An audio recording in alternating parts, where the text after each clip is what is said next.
What's important about flushing the water heaters is generally within a year, we start getting sediment and debris building up on the inside of your tank. That includes iron from our water and calcium buildup from the chlorine and everything else. So with that being stated, the inside of the tank is now at risk because of all these minerals. Some of them do start causing what we call electrolysis.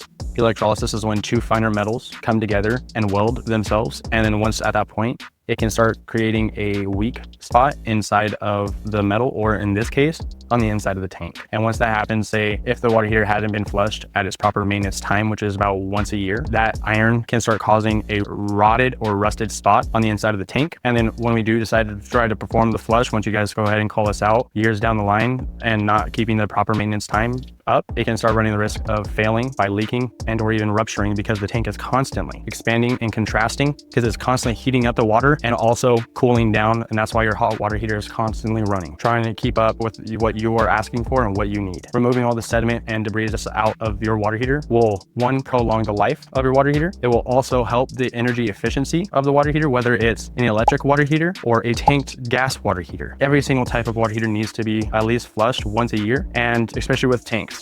They have something called a sacrificial rod. It's a magnesium rod that actually will sit there and attract all these finer metals because of it being magnesium. Magnesium is a finer metal than steel. Within 3 to 5 years, generally the magnesium anode rod ends up being decayed and rotted away from the excessive use being done and all the minerals inside of our water.